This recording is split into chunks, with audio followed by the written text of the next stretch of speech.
لاح النور لاح النور يا علي يا كبير، لاح النور لاح النور يا علي يا كبير، لاح النور لاح النور يا علي يا كبير، لاح النور لاح النور يا علي يا كبير، يا حكيم يا خبير يا حليم يا ستير، يا حكيم يا خبير يا حليم يا ستير، يا حكيم يا خبير يا حليم يا ستير، يا حكيم يا خبير يا حليم يا ستير. بسم الله الرحمن الرحيم.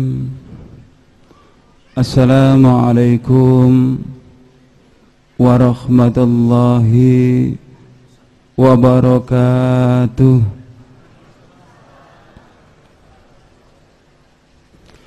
Innal hamdalillah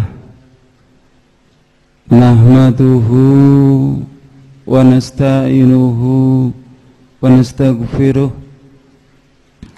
wa na'udzu billahi min shururi anfusina wa min sayyiati a'malina.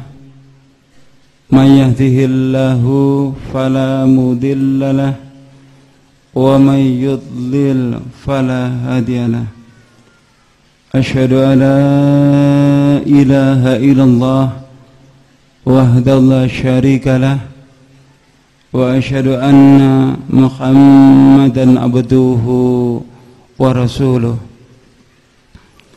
Ya ayyuhalladzina amanu taqullaha haqqa tuqatih wa la tamutunna illa wa antum muslimun. Amma ba'd, fa inna asdaqal hadithi kitabullah wa khairal huda huda Muhammadin sallallahu alaihi wasallam wa syarrul umuri muhdatsatuha wa kullu muhdatsatin bid'ah wa kullu bid'atin dhalalah wa kullu dhalalatin finnar. Kepada Bapak Kiai, Bapak Ustadz yang saya hormati, kepada Bapak Ibu hadirin yang dimuliakan Allah Subhanahu wa taala. Puji syukur kita panjatkan kehadirat Allah. Salawat serta salam semoga tetap tercurahkan kepada baginda Rasulullah sallallahu alaihi wasallam bersama keluarga, para sahabat dan pengikut sunnah-sunnahnya. Bapak Ibu hadirin yang saya hormati, alhamdulillahirabbil alamin, pada kesempatan malam hari ini saya bisa bersilaturahim di hadapan Bapak Ibu sekalian. Kalau mengingat kapasitas saya sebagai Romo Suringgih, orang yang disucikan, saya juga berkasta seorang Brahmana. Nama awal saya Ida Bagus, itu kasta Brahmana. Dan juga saya sarjana, tapi dari agama Hindu, Bapak Ibu. Kayaknya tidak mungkin saya bisa memeluk agama Islam. Namun atas kemurahan Allah Subhanahu wa taala, semua kezaliman saya, semua perbuatan buruk saya diampuni oleh Allah. Akhirnya saya dipanggil ke jalan yang benar, yaitu agama Islam. Pada awalnya saya mempelajari ilmu yoga samadhi di Pura Mandaragiri, Lumajang. Inilah pura yang pernah saya buat yoga samadhi, ayah bunda.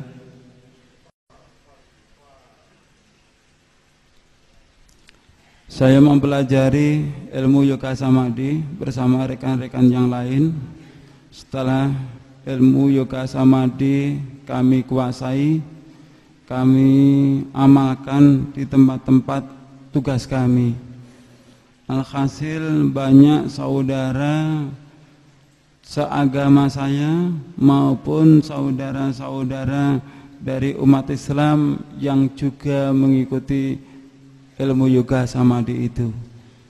Mungkin Bapak Ibu sekalian sekarang ingin tahu lebih lanjut perkembangan yoga samadhi. Sekarang yoga samadhi lebih populer di Indonesia, dimoderatori oleh Adnan Krishna dari Bali. Ketika ibu bapak melihat di televisi, banyak saudara-saudara kita kaum muslimin, ibu-ibu yang memakai kerudung juga ikut spiritual yang dilakukan oleh Adnan Krishna. Padahal dengan jelas Adnan Krishna mengatakan, Anda yang berasal dari agama Islam silakan mengikuti spiritual ini. Kami tidak meminta Anda masuk agama Hindu, tapi tolong ganti zikir Anda, zikir la ilaha illallah, Anda ganti dengan Syairam Namah Shivaya, Syairam Namah Shivaya. Kira-kira sudah murtad belum ayah bunda? Kalau zikir kita la ilaha illallah diganti dengan Syairam Namah Shivaya, sudah murtad belum itu saudara kita? Alhasil Bapak Ibu, pada saat itu banyak saudara kaum muslimin yang juga ikut mempelajari yoga samadhi, dan kami manfaatkan sebaik-baiknya. Saudara dari kaum muslimin, mohon maaf, saya murtadkan masuk ke dalam agama Hindu. Mohon maaf ayah bunda. Gerakan kami dicium dai-dai dari umat Islam, seakan-akan dai dari umat Islam tidak menyetujui, seakan-akan umat Islam tidak memberikan kesempatan kepada kami. Akhirnya saya sowan kepada Romo Pinandita. Setelah saya sowan kepada Romo Pinandita, saya sampaikan masalah saya ke beliau. Saya diminta untuk menyempurnakan ilmu yoga samadhi dengan mempergunakan mantra-mantra Mbagam. Beliau mengatakan siapapun yang mengamalkan yoga samadhi dengan mempergunakan mantra-mantra Mbagam, dia mau berpuasa selama 7 hari 7 malam, dia akan mendapatkan kekuatan supernatural dari Trimurti, 3 manifestasi Ida Sang Yang Widyasa, Dewa Brahma, Dewa Wisnu, Dewa Siwa. Setelah saya mendapat amanah dari pendeta saya pulang minta doa restu dari ayah ibu saya. Beliau merestui. Esok harinya saya lakukan ritual itu. Pada hari yang pertama, hari yang kedua, hari yang ketiga terus saya baca mantra-mantra Mbagam ayah bunda. Di malam hari yang ketiga saya diuji Tuhan. Pada malam hari itu saya diuji Tuhan, datanglah ribuan nyamuk. Yang nyamuk itu seakan-akan mau menggigit, mau menghisap darah saya. Saya bacakan mantra-mantra Mbagam, nyamuk itu hilang. Hari yang keempat, hari yang kelima, terus saya baca mantra-mantra Mbagam. Di hari yang kelima saya juga diuji Tuhan ayah bunda. Kenapa saya katakan saya diuji Tuhan? Karena pada malam hari itu saya mencari Tuhan saya yang sebenar-benarnya. Pada malam hari yang kelima saya diuji Tuhan, datanglah bau busuk yang timbul dari tubuh saya. Saya bacakan mantra-mantra Mbagam, bau busuk itu hilang. Mungkin terlintas di benak ayah bunda, yang menjadi kesaksian Anda itu mimpi atau kenyataan. Karena banyak orang yang memberi kesaksian seperti itu ternyata cuma mimpi. Bapak Ibu sekalian yang saya hormati, ibadah di dalam agama saya bagi orang yang berkasta Brahmana, apabila dia menjalankan ritual, dia tidur, hukumnya batal. Apabila dia keluar dari kamar, apabila ada lampu yang menyala, maka hukumnya batal. Itulah ritual bagi orang yang berkasta Brahmana di dalam agama saya. Hari yang kelima, hari yang keenam, hari yang ketujuh terus saya baca mantra Trayambakam, ayah bunda, dari pagi, siang, malam, jam 9, jam 10, jam 11 terus saya baca mantra Trayambakam.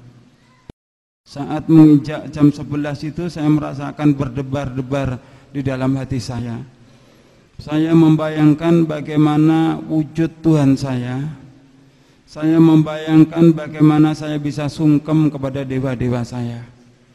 Setelah jam 12 lewat, jam 1 lewat, jam 2 lewat. Setelah jam 2 lewat, ayah bunda, yang saya rasakan di dalam hati saya bukan berdebar-debar lagi, tetapi guncang yang sangat luar biasa. Kenapa waktu sudah lebih dari jam 2, Tuhan kok tidak menemui saya? Disitulah Bapak Ibu sekalian, pada hari yang terakhir, kurang lebih jam 2, saya diuji Tuhan. Pada malam hari itu saya mendengarkan suara takbir. Allahu Akbar, Allahu Akbar, Allahu Akbar, walillahil hamd. Allahu Akbar, Allahu Akbar, Allahu Akbar, walillahil hamd. Karena berangkat ingin memuji Islam, dan saya sadar betul bahwa besok itu bukan hari raya Idul Fitri, besok itu bukan hari raya Idul Adha, maka suara takbir saya lawan dengan mantra Trayambakam. Apa yang terjadi, ayah bunda, demi Allah yang telah menciptakan kita semua, suara takbir saya lawan dengan mantra Trayambakam bukan hilang, ayah bunda, tetapi suara takbir semakin lama semakin kuat, suara takbir semakin lama semakin jelas. Apakah saya sudah tunduk dengan suara takbir itu yang akhirnya bisa menerima Islam? Belum, ayah bunda. Kesombongan masih ada di dalam hati saya. Pagi hari saya lakukan pembatalan di dalam puasa saya. Saya minum, siang saya sudah bisa makan, sore harinya saya ke rumah bibi saya. Kebetulan bibi saya sudah masuk Islam dahulu. Saya masuk di rumah beliau. Setelah saya masuk di rumah beliau, saya menemukan buku pasolatan ayah bunda. Saya pegang, saya buka.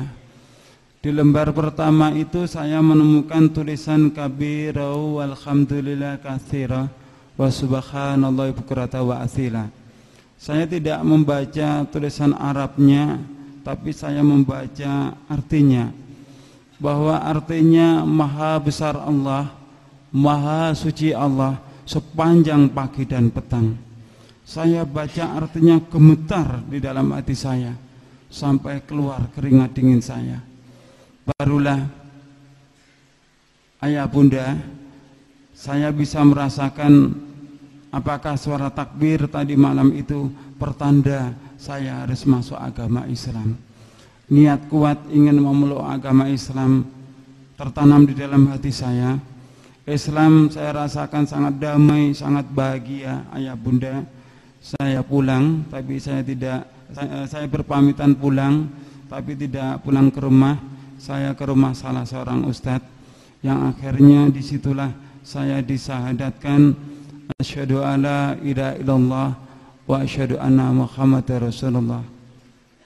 Setelah saya disahadatkan, beliau berpesan, antum sekarang sudah muslim, syaratnya orang Islam itu harus sholat.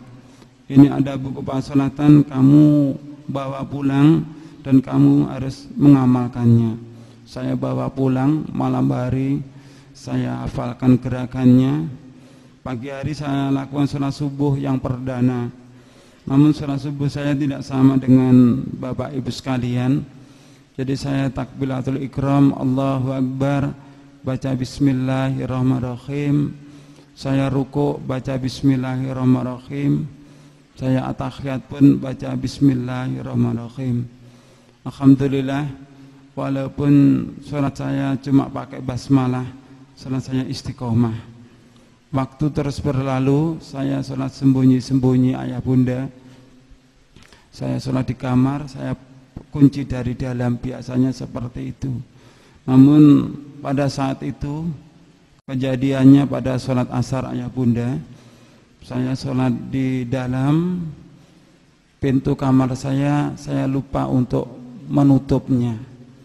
Lewatlah ayah saya masih teringat dengan jelas ayah bunda, di dalam sholat asar saya itu saya tidak merasakan khusyuk lagi. Saya membayangkan apa yang terjadi kalau sampai tahu bahwa saya ini sudah memeluk agama Islam. Benar ayah bunda, seusai sholat asar ayah saya bertanya, kamu sekarang sudah muslim ya? Karena sudah ketahuan, saya jawab dengan jujur, iya ayah, saya sekarang sudah beragama Islam. Dengan jawaban saya itu, betapa marahnya beliau, berbicara yang keras sekali, mau kamu bawa kemana harga dirimu, mau kamu bawa kemana martabat keluargamu, kalau kamu memeluk agama Islam.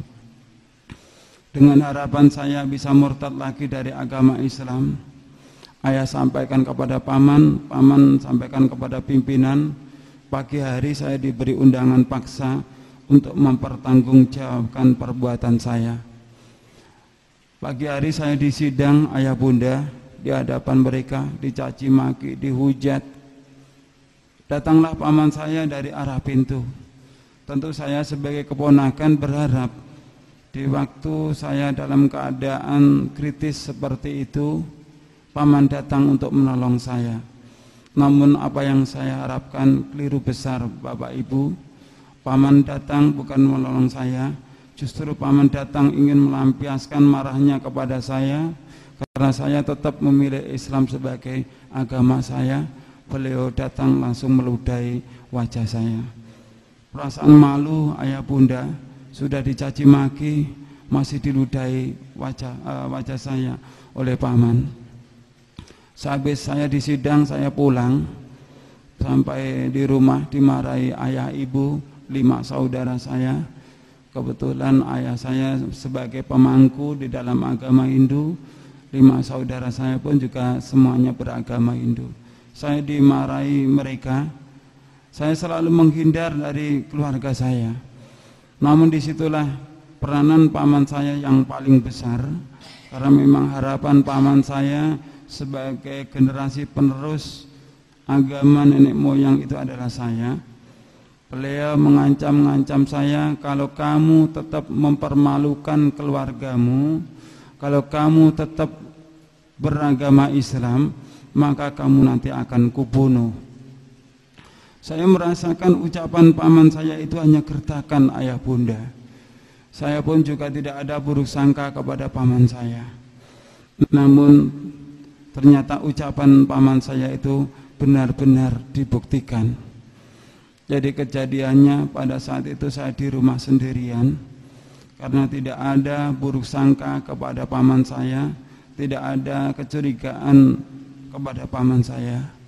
Saya pernah, ayah bunda, demi memeluk agama Islam ini saya pernah disergap dari belakang.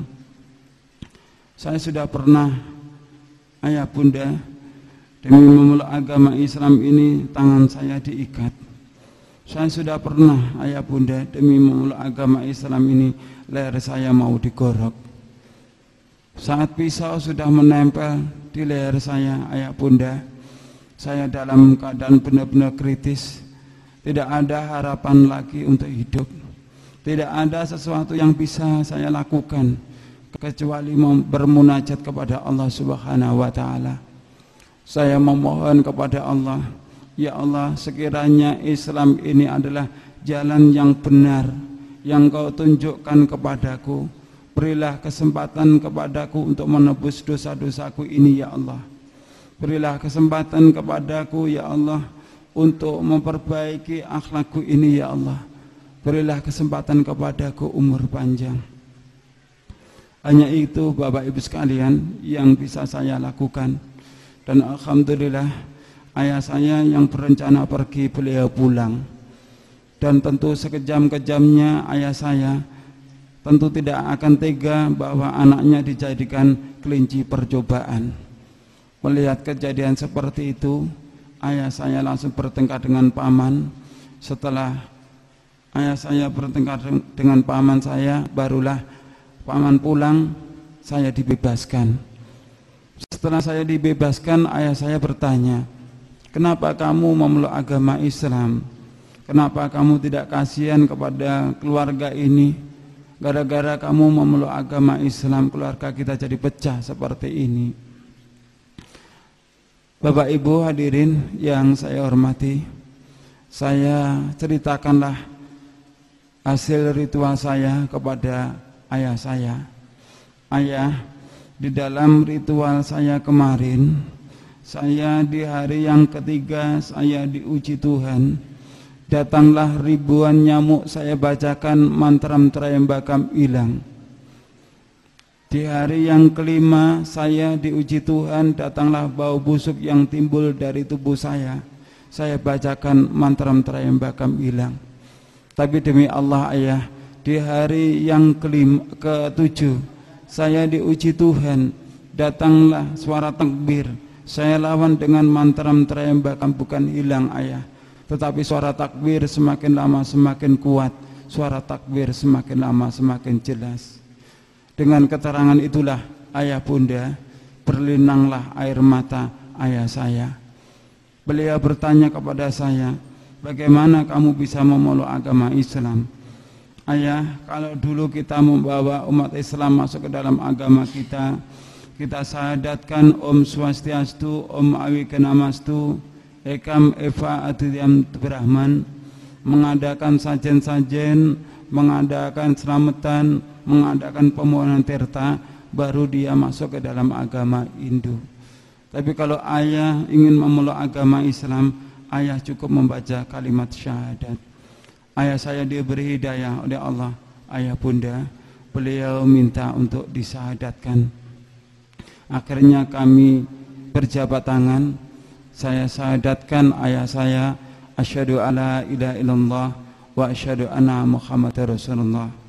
Suatu kebanggaan bagi saya seorang anak yang sudah bisa membawa ayah saya masuk agama Islam. Namun Allah Maha Besar ayah bunda, Allah lah yang telah menentukan segala-galanya. 3 hari setelah ayah saya membaca syahadat, beliau meninggalkan saya untuk selama-lamanya. Beliau meninggal dunia. Perasaan sedih ayah bunda ketika ayah sudah memeluk agama Islam. Kini ayah saya meninggalkan saya untuk selama-lamanya. Saya berusaha menghibur hati saya. Dan setelah kepergian ayah saya, kami 5 saudara dikumpulkan, diberi harta waris peninggalan beliau. Setelah harta waris saya terima saran dari ustadz yang telah mensyahadatkan saya supaya harta itu dijual. Dan saya jual, saya tabungkan di ONH. Alhamdulillah tahun 1995 saya memeluk agama Islam. Tahun 1996 saya dipanggil oleh Allah untuk menunaikan ibadah haji ke Mekah Al-Mukarramah. Di hadapan Baitullah saya memohon kepada Allah, ya Allah ampunilah segala dosaku, ampunilah dosa kedua orang tuaku, ampunilah semua dosa saudara-saudaraku, kembalikanlah, panggillah mereka ke jalan-Mu ya Allah, berilah hidayah mereka. Alhamdulillah ayah bunda, seusai pulang haji disusul ibu saya memeluk agama Islam, berturut-turut 5 saudara saya masuk agama Islam. Jadi alhamdulillah kami dari keluarga besar agama Hindu kini sudah menjadi keluarga besar agama Islam. Pada kesempatan malam yang sangat berbahagia ini, saya minta doa restu dari ayah bunda, semoga keislaman keluarga kami diterima oleh Allah Subhanahu wa ta'ala. Bapak Ibu hadirin yang saya hormati, dalam usaha menebus dosa-dosa saya, karena saya dahulu juga membawa umat Islam, saya murtadkan masuk agama Hindu. Saya juga membawa kabar gembira datang dari Kabupaten Lumajang, meliputi Pusung Dhuwur, Argosari Krajan, Bakalan, Puncak, Ranupane, Wonoayu, Cepoko Ayu, Duren. Saudara kita sebanyak 272 yang berasal dari agama Hindu masuk agama Islam. Inilah wajah-wajah mereka, ayah bunda, saudara kita yang sudah mendapatkan hidayah dari Allah Subhanahu wa ta'ala. Ini waktu pensyahadatan 205 saudara kita yang berasal dari agama Hindu masuk agama Islam. Ini pensyahadatan yang terbaru bersama Bapak Wakil Bupati Lumajang. Ini pensyahadatan saudara-saudara kita di bulan ini yang ada di wilayah lereng Gunung Kawi, juga di wilayah Kasembon, Kabupaten Malang. Coba Bapak Ibu lihat di sini ada saudara kita baru masuk agama Islam. Setelah dia memeluk agama Islam, terenyuh, hatinya tersentuh ayah bunda.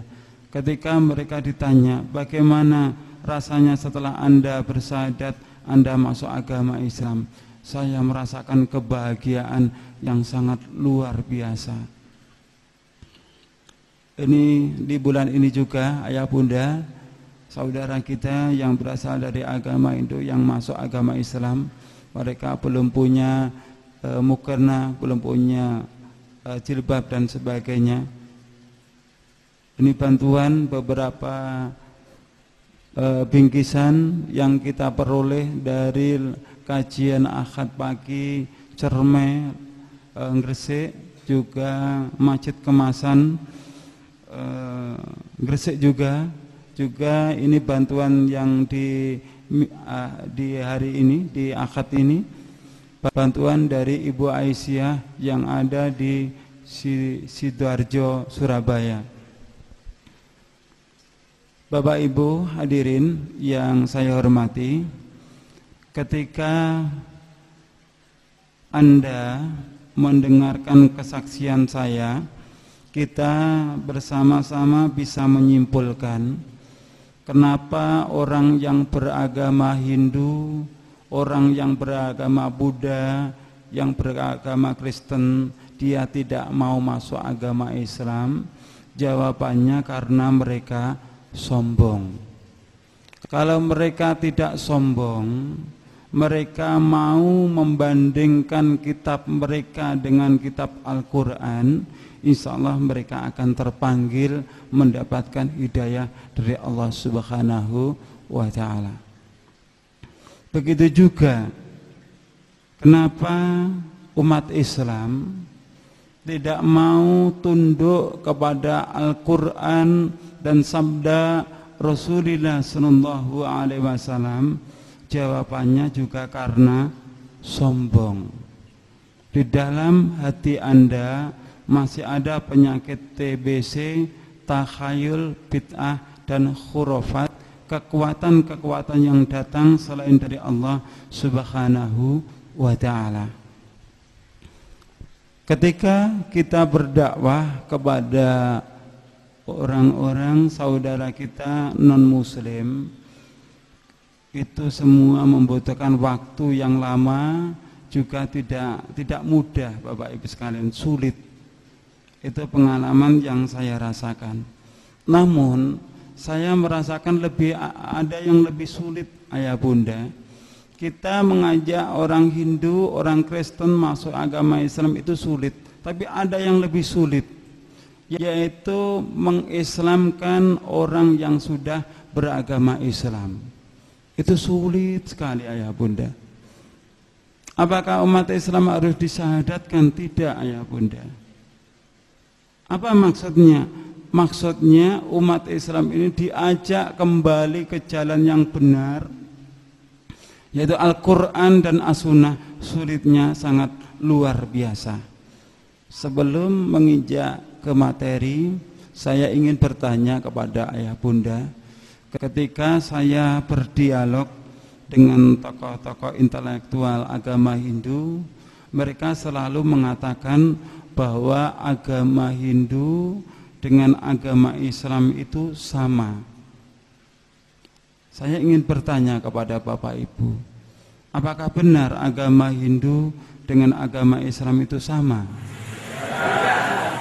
Bagaimana? Apakah sama ayah bunda?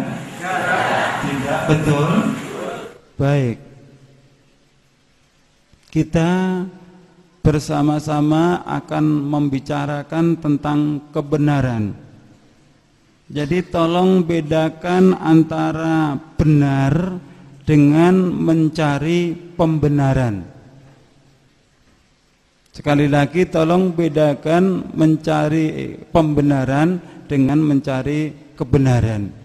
Kalau mencari pembenaran itu dasarnya umumnya orang banyak. Tapi kalau mencari kebenaran dasarnya di dalam surat Al-Baqarah ayat 147. Al-haqqu mir rabbika fala takunanna minal mumtarin. Al-haqqu yaitu kebenaran, mir rabbika datang dari Tuhanmu. Dasarnya apa? Zalikal kitabu la raiba fih hudal lil muttaqin.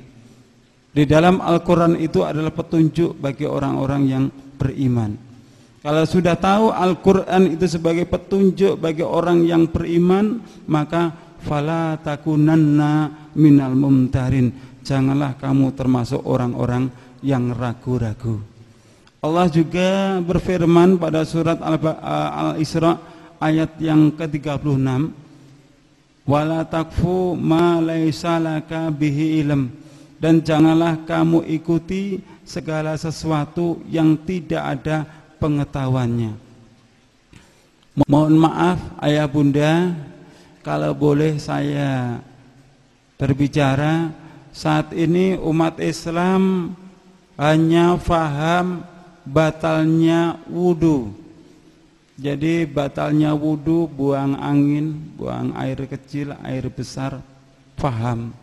Tapi tidak mau memahami batalnya syahadat. Syahadat kita bisa batal enggak ayah bunda? Bisa ayah bunda.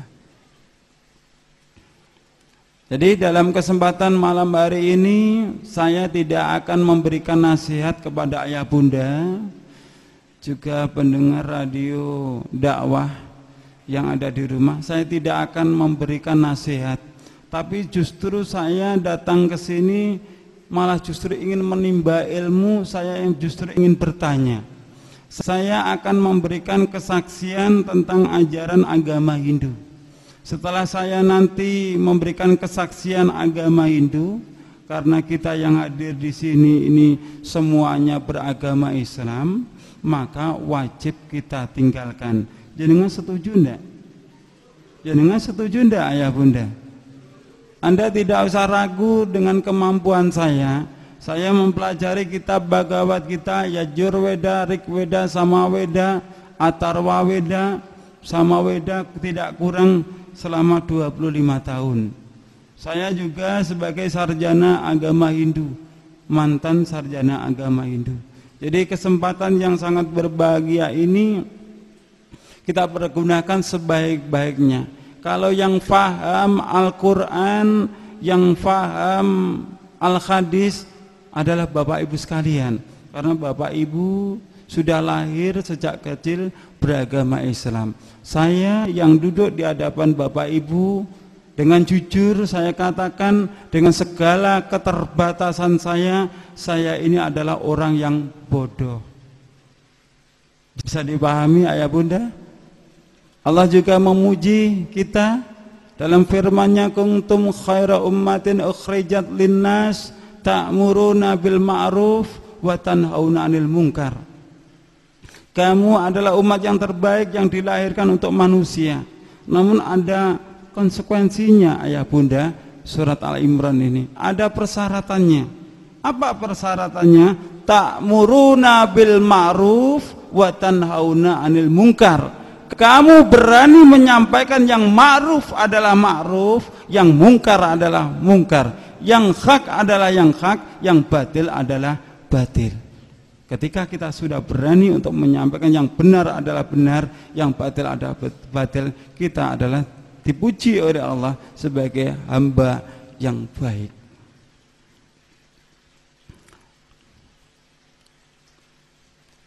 Saya mempunyai pertanyaan yang pertama, tolong dijawab dengan jujur. Di dalam agama saya, yaitu agama Hindu, Dewi Saraswati mempunyai kendaraan angsa, dan Dewi Saraswati selalu di atas bunga teratai. Di dalam agama Hindu, angsa dilarang untuk disembelih. Angsa adalah binatang yang dikeramatkan sebagai kendaraan Dewi Saraswati. Dewa Brahma mempunyai kendaraan atau palinggian, yaitu binatang gajah. Gajah di dalam agama saya dilarang keras untuk dibunuh, dilarang untuk disembelih. Begitu juga Dewa Siwa. Dewa Siwa mempunyai palenggan, yaitu sapi atau kerbau yang berwarna putih.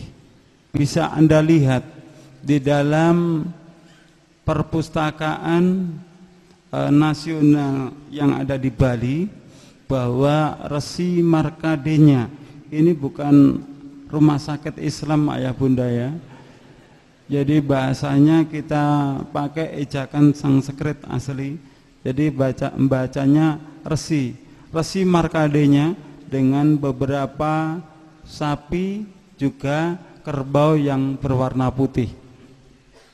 Biasanya dipergunakan dalam upacara Mapurwadaksina, yaitu di Bali, tempatnya sekarang di Gunung Raung, Desa Taro, Tegalang, Gianyar. Saya sampaikan, lembu dan kerbau yang berwarna putih dilarang disembelih karena sebagai palenggan Batara Siwa. Ketika saya masuk di kota wilayah bagian Jawa bagian tengah, saya juga menemukan ayah bunda, yaitu kerbau yang berwarna putih. Karena kerbau atau sapi itu berasal dari India, ayah bunda, bawaan Resi Markadenya, setelah datang ke negeri kita biasanya disebut bukan kerbau warna putih tapi kebo bule. Jadi ada yang namanya turis bule, juga ada kerbau bule. Saya amati ayah bunda bahwa kemerdekaan Republik Indonesia ini diperoleh atas dukungan dan prakasa para ulama-ulama kita, termasuk ada Kiai Ahmad Dahlan, ada Kiai Hasyim Asy'ari yang mendukung perjuangan kemerdekaan Republik Indonesia. Jelas Kiai Ahmad Dahlan, Kiai Hasyim Asy'ari. Tapi setelah saya masuk di wilayah tengah, apa juga di sini ini ya ini, saya menemukan gelar ulama, Pak Kiai, Pak Ustadz dipakai di kerbau ini ayah bunda. Saya menemukan kerbau yang berwarna putih namanya Kiai Slamet. Pertanyaan saya, ayah bunda, sejak kapan kerbau ini jadi kiai? Dan kalau boleh tahu, ya, hati kita masa tidak tersentuh? Masa yang namanya kiai tidak pernah pakai baju, bahkan tidak pernah pakai celana dalam, ayah bunda. Buang air juga di sembarang tempat. Terus di sini setiap tahun, ayah bunda, diarak bukan 1-2 orang, ribuan manusia berebut kotoran Kiai Kebo Slamet, ayah bunda.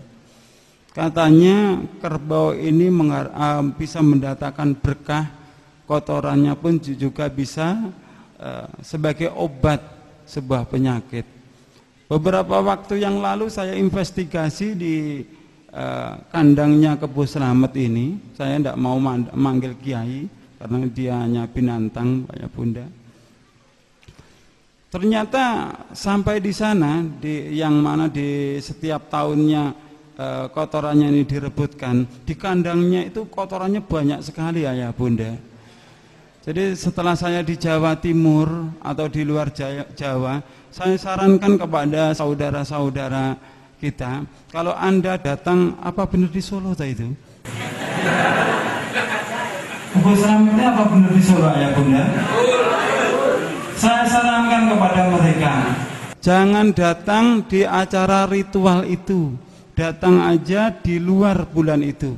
Kalau Anda mencari kotorannya Kebo Slamet, cari aja di sana, ndak usah bawa kantong plastik, bawa aja truk.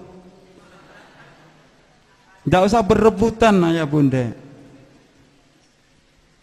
Masa lo kelasnya Solo muncul beberapa ustadz yang luar biasa, jam terbangnya tinggi, yang seperti ini masih diyakini, ayah bunda. Jenengan percaya ndak kalau ini bisa mendatangkan berkah? Alhamdulillah. Yang saya herankan yang mengelola ini, ya, orangnya juga punya derajat. Dia orang yang terpandang, makanannya juga bergizi, pendidikannya pun juga menengah ke atas, tapi uteknya gak digawe, sayang. Semoga beliau mendengarkan apa yang saya sampaikan, tidak sakit hati, tapi segera tobat gitu loh. Pertanyaan yang kedua, di dalam agama saya, ketika memberangkatkan mayat ke kuburan, biasanya di dalam agama saya diwajibkan dipamitkan di depan rumah.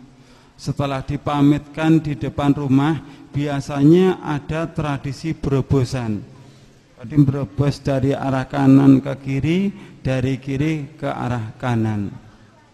Setelah saya masuk agama Islam, Bapak Ibu sekalian, karena Hindu meyakini bahwa berobosan itu sebagai wujud bakti kepada orang tua, juga salam kepada dewa yang ada di nirwana.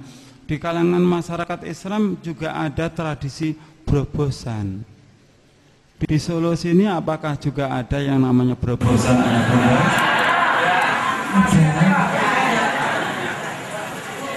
Loh, katanya di Solo tidak ada orang yang beragama Hindu. Agama Islam dengan agama Hindu sama ndak, ayah bunda? Tidak sama loh ya. Jenengan sudah pernah menemukan dasar dalilnya bahwa ketika orang tua kita ini meninggal dunia, kita harus berobosan seperti itu? Belum. Kalau belum, kenapa Anda melakukannya? Apa alasan Anda? Masa dalilnya ngikuti mbah-mbah gitu? Tadi kita kan berbicara tentang kebenaran, ya.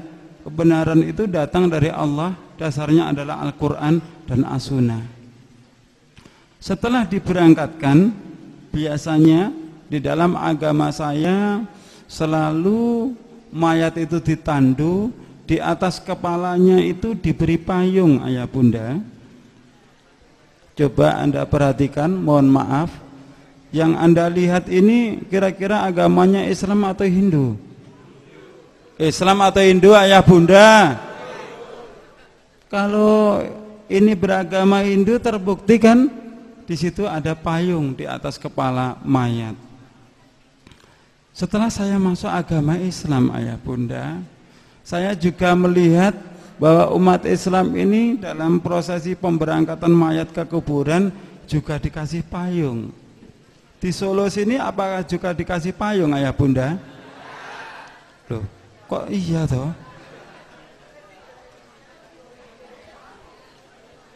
Apa alasannya ketika orang tua kita meninggal dunia, dibawa ke kuburan, dikasih payung? Panas. Anda berani mengatakan karena panas. Anda pernah mati toh, ayah bunda? Belum, jangan. Belum pernah mati kok mengatakan panas gitu loh. Wah, nanti akan dibawa ke padang mahsyar. Di padang mahsyar bawa payung. Masuk akal gitu loh. Begitu juga dalam pemberangkatan mayat, biasanya di dalam agama Hindu mempergunakan bunga. Bunga itu dipergunakan dalam sawur, ditambah dengan beras kuning, ditambah juga dengan uang logam. Begitu juga bunga biasanya dironce, ayah bunda, dironce dengan benang, biasanya ditaruh di beranda mayat itu.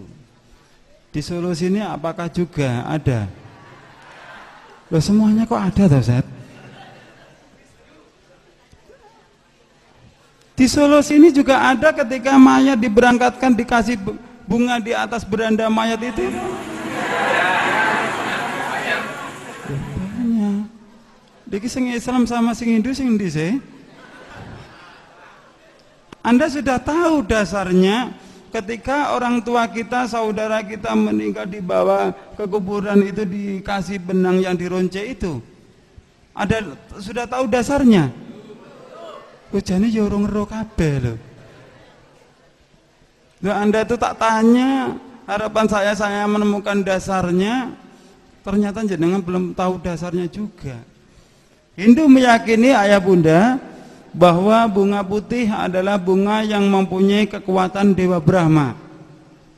Bunga merah mempunyai kekuatan Dewa Siwa, bunga kuning mempunyai kekuatan bunga merah kekuatan Dewa Wisnu, bunga kuning mempunyai kekuatan Dewa Siwa.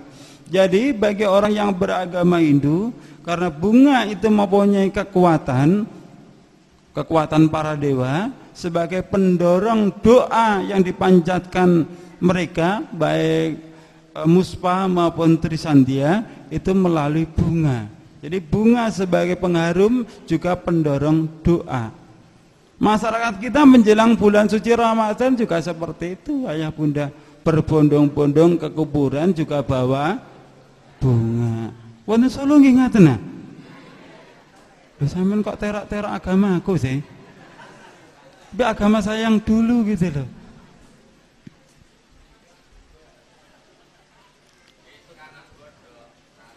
Pertanyaan yang ketiga, tolong jawab dengan jujur kalau ayah bunda memang tahu dasarnya. Di dalam agama saya, bahwa roh anak yang belum balik atau meninggal dalam keadaan belum dewasa, mereka meyakini bahwa roh anak itu menjelang hari raya atau pada saat hari raya pulang ke rumah. Sebagai penghormatan roh anak kepada penghormatan orang tua kepada roh anak, maka orang tuanya biasanya menyediakan kupat. Kupat dipasang biasanya di atas pintu, ada juga yang ditaruh di kamar tengah, ada juga yang langsung setelah hari raya dibagikan kepada tetangga. Ini kita lihat di depan pura, ayah bunda, kita lihat terlihat dengan jelas bahwa di depan pura juga disediakan ketupat. Ini pemasangan ketupat saudara-saudara kita di Bali. Dengan segala keterbatasan saya, dengan segala kebodohan saya mempelajari ilmu Islam, hukum-hukum Islam ayah bunda. Setelah saya mempelajari agama Islam, saya menemukan bahwa di dalam agama Islam ini ada 2 hari raya, yaitu hari raya Idul Fitri, juga hari raya Kurban atau hari raya Idul Adha. Namun kenyataannya ayah bunda, di dalam agama Islam hari raya 3, Idul Fitri, Idul Adha, juga hari raya Kupatan. Apa betul ayah bunda? Anda sudah pernah tahu dasarnya apabila kita hari raya Idul Fitri terus diteruskan hari raya Kupatan? Dengan jawab dengan jujur ayah bunda. Di sini ada hari raya Kupatan itu? Ada ayah bunda? Semuanya nggak ada tahu dasarnya, nggak tahu perintahnya, kok ada kabeh, Pak? Ini coba kita lihat. Ini tepatnya di Jawa Timur, di wilayah Duren Trenggalek. Ini Kupatan yang dilakukan oleh saudara-saudara kita, dan Kupatan ini yang mereka lakukan sehabis hari raya Idul Fitri. Bukan kecil, Pak, besar sekali. Kupatnya besar sekali. Kalau yang besar itu kira-kira dimakan orang 20 baru bisa habis.